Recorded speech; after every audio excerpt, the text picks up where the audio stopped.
Hello, my name is Steve Olson. I'm the Manager of Training Services for Mesa. In this video, I'd like to take a look at how to replace a Content Center family template.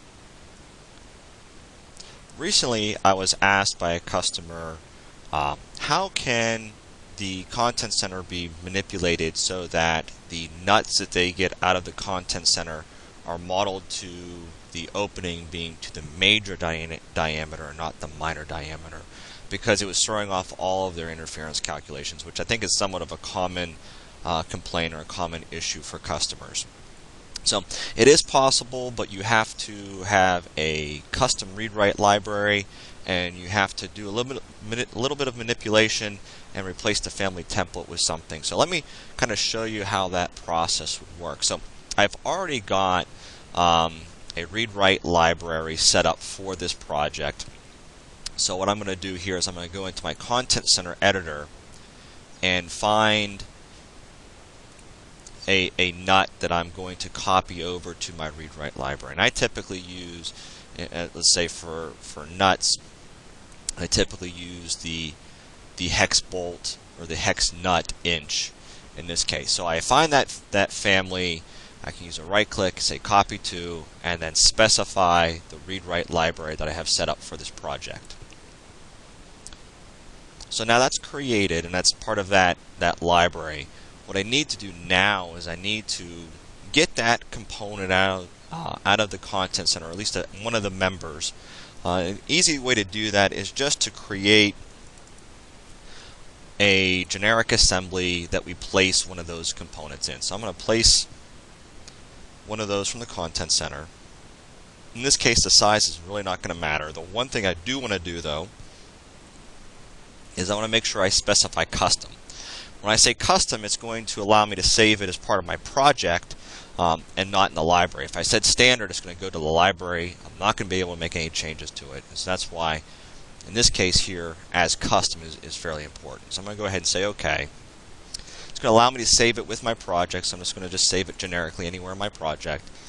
I'm just going to place it grounded at the origin, because again, I really don't care so much about this nut right now. I just want to make sure I have the ability to make a change. So I want to open this up in its own window so I can start making the changes to it. And what some users have found, and is somewhat frustrating, is if you go to the document settings, you'll see here that there's an option that you can change it, but it's blank. And it kind of drives some people crazy. So I'm not gonna mess with it. What I'm going to do actually is I'm going to check this apply to legacy tap tools and then say OK. And just because of some oddities here with some of these fields being blank, the software is going to be upset with those. So I'll just key some generic values into these so I can actually get the box closed.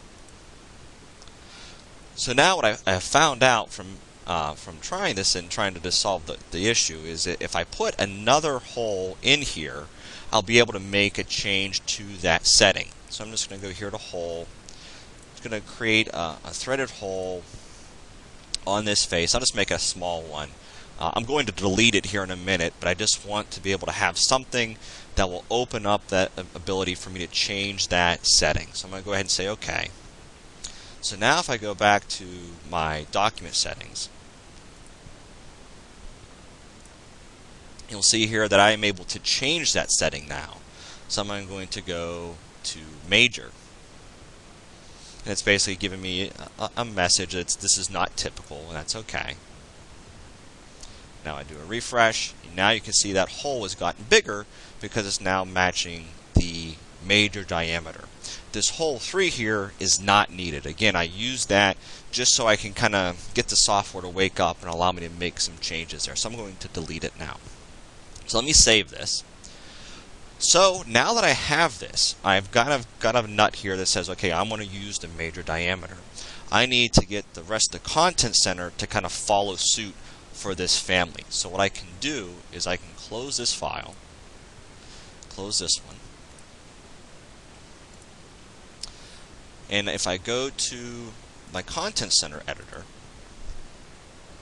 I can come back to this family and I can say replace template, but you can see here that's not available, and that's because I'm in merge view. I have to switch over to my CAD World view where I can only see that that library. Now that I have it, I can say replace family template. It's going to basically tell me what's going to happen here, and I can browse out and find that member.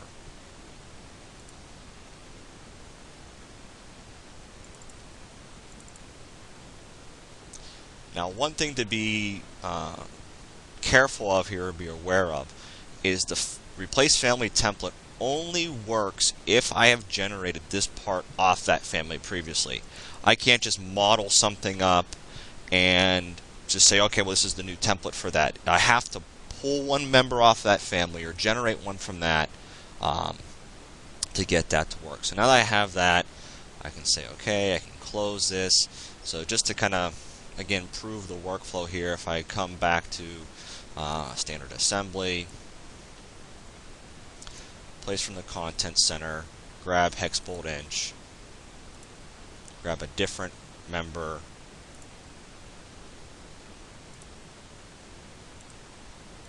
and if I look and measure and spec that diameter, I'm getting the major diameter and not the minor. I want to thank you for watching this video. If you have any questions or comments, please feel free to reach out to me at my email address on the screen. Thank you for watching.